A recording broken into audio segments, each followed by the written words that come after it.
Hi guys, magandang araw, lalong-lalo na po sa ating mga kapwa security personnel. Welcome back po sa aking munting channel.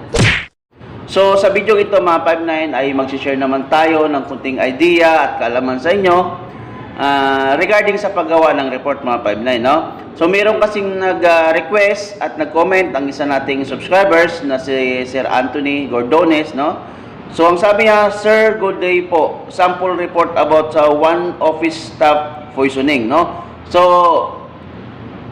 nagre-request siya mga 59, no, ng sample report regarding sa poisoning. So hindi gaano malinaw ang kanyang request dahil siyempre hindi dito naka-indicate kung anong klaseng poisoning ba to, kung food poisoning or anong poisoning nangyayari, no? So ang ginawa natin mga 59 na sample ng report, although same lang naman yan, no, ay gumawa tayo ng sample ng report regarding sa food poisoning, no? So disclaimer lang mga 59, siyempre ito po ay gawa-gawa ko lamang, no? At sample report lamang po ito mga 59. So pwede yung gawing reference or pwede yung kuhanan ng idea. Pero ito mga 59, siyempre ay base lamang ito sa aking kaalaman sa paggawa ng report, no? So siyempre kanya-kanyang format ng report yan. Sa inyo yan mga 59. I-share ko lang po sa inyo para kahit paano ay meron kayong idea na meron kayong pagkukuhanan ng inyong idea kung paano gumawa ng report. Siyempre lalo-lalo na yung mga format, no?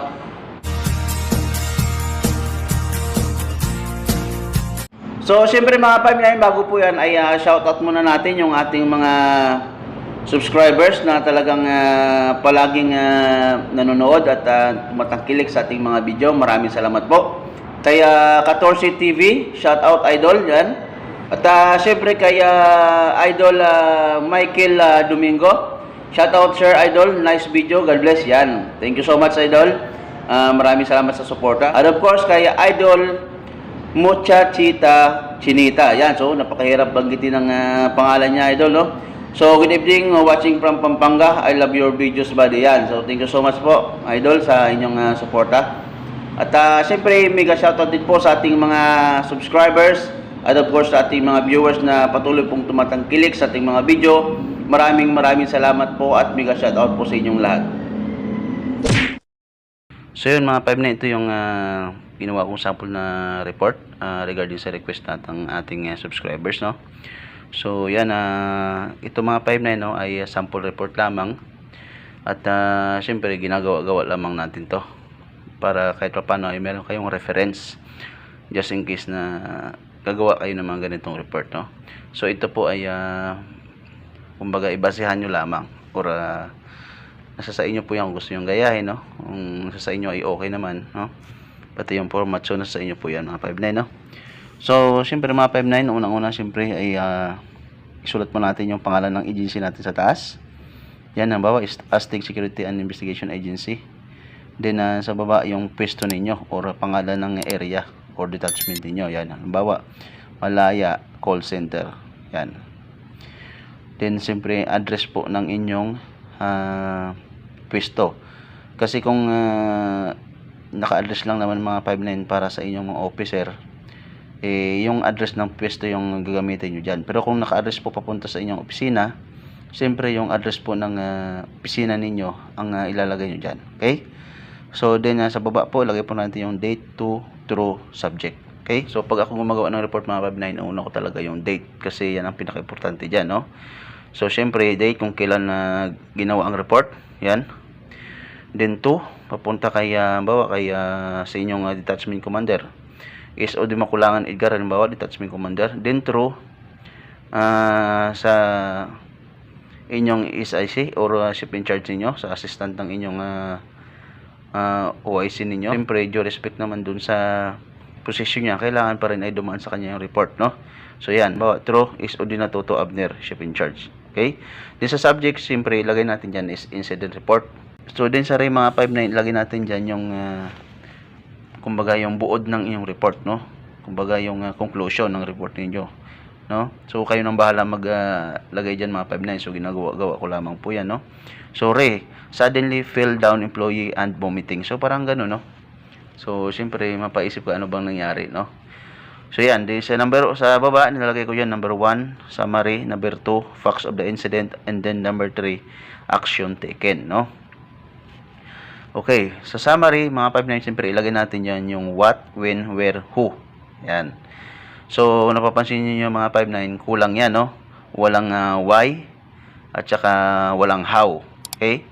So, siyempre makikita natin yan mga 5-9. Dito yan sa number 2, sa facts of the incident, no? So, dyan natin nilalagay yan. Okay? So, yan, sa number 1, no? Summary. What? So, ano ba yung nangyari, no? Collapse and vomiting office staff after taking snacks, no? So, halimbawa, no? Ganun nangyari. Kayo na rin bahala ayos yan mga 5-9 o mag-adjust dyan, no? Kung ano yung gusto nyo ilagay dyan. Siyempre, regarding din sa topic nyo or sa nangyari. Okay? So, when? Kailan ba nangyari yung insidente? So, March 11, 2025. 15:20, 100 hours, no? So, halimbawa lang yan mga 5-9, no? Then, where? Pantry area or dun sa dining area nila or dun sa kainan, no? Then, who? Sino ba yung involved sa insidente? Okay? So, yan, no? Who?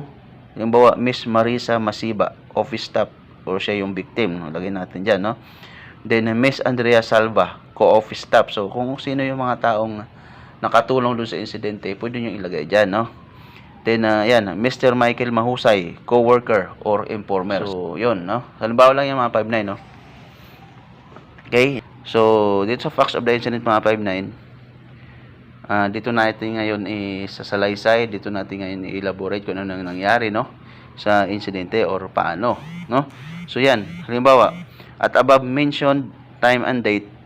So, yan na yung nilalagay ko mga 5-9 kasi siyempre immediately gumawa ka agad ng report yan. So, same time and then same date lang din naman, no? Gagawa ka agad ng report. So, yan na lang ilalagay natin para hindi na siya gaano humaba, no? So, depende po yan sa indong introduction nyo mga 5-9, no? So, yan sa akin, kumbaga, yan na yung pinaka madali at para hindi na tayo magbabanggit ng paulit-ulit, no? So, yan. At above mentioned time and date. So, while the undersigned conducting routine inspection in the perimeter area, a certain Mr. Michael Mahusay, regular employee, calling the attention of the undersigned and informed regarding the poisoning incident happened at pantry area. Yan. So, ibig sabihin, hindi ikaw mismo ang actual nakakita, no? So, meron lang nagsabi sa'yo na empleyado din na merong, kumbaga, nalason, nasaksihan nila. Yan. So yan, no? The undersigned immediately proceed to the incident area and to conduct initial investigation, no? So yan, siyempre punta ka agad doon para malaman mo ano nangyari, no? Upon arrival, found out that Miss Marisa Masiba, office staff, was collapsed and her body was shaking and foaming her mouth. So kumbaga, nadatnan mo doon na nanginginig siya, nag-collapse siya, bumagsak siya, no? Andiyan na siya, tapos nanginginig yung katawan niya, no? Tapos bumubula yung bibig. So yun nga, siyempre yung instinct mo doon, food poisoning siya, nalason siya, no? The undersigned asking help to her co-office mate, Miss Andrea Salva, to call the nearest hospital for ambulance and rescue team assistance, and taken her immediately in the nearest hospital for proper medication. So, siyempre mga 5-9 yung mga ganong insidente, no, ay kailangan talaga natin ay mabilisan na ma-transfer sa hospital yung mga ganong biktima kasi siyempre, kumbaga agaw buhay yung mga ganon, no. So, kailangan immediate ay ma-transfer kagad natin, no. So, makakuha agad tayo ng tulong, makihingi tayo ng tulong para siyempre ma-transfer kagad siya sa hospital, no.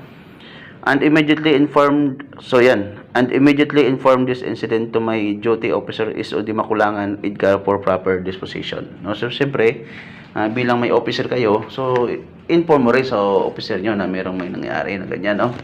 So, yan. So, then, next, no. Fortunately, upon inspection and initial investigation, Miss Marisa Masiba, office staff, buy a street food quick, no, from outside at around 1500 hours for her snacks. But a few minutes after taking her snacks, she felt dizzy and suddenly felt down and vomiting due to contaminated street food. So, kumbaga, yun yung conclusion natin kasi yun ang nakita natin dyan, no? So, siyempre, nagkaroon ka na ng investigation dyan. So, yan ang ano mo, no? kumbaga natuklasan ninyo, no? So yan. So number 3 sa action taken, ano bang ginawa mo, no? During the incident. So syempre number 1, immediately inform to my duty officer for investigation and proper disposition, no? So yan ang una natin gagawin, syempre, no? Then next, immediately call the nearest hospital for ambulance assistance, no? Yan. Then next, inform all concerned through reporting in adherence of problem escalation charge as warranted. So kung ano pang may dagdag nyo dyan mga 5-9, yung mga ginawa nyo, so pwede nyo ilagay dyan mga 5-9, no? So sample lamang yan mga 5-9, no? So yan, no? Then sa baba, for information and reference, so yan. Then sa baba, lagay nyo po prepared by SG Espiritu Andro Robing Guard, no? So yan, halimbawa lang yung mga 5-9, no? So yun, sana kahit pa paano ay meron kayo nakuwang idea dyan at meron kayo natutunan sa pinakita nating sample na report, no? So yun mga 5-9, siyempre kung bago ka lamang po sa aking munting channel, ito nga pala si Robert CD Vlogs. Nag-upload po tayo ng mga tutorial regarding sa paggawa ng report. And of course, regarding sa mga usapin, regarding sa trabaho natin bilang isang security personnel. Okay? So yun mga 5-9, maraming salamat po sa pagsama sa aking mixing video. Sana po kahit pa paano ay nabigyan ko kayo ng kunting idea at kunting kalaman regarding po sa binahagi nating report, no? So yun mga 5-9, maraming salamat po. God bless us all.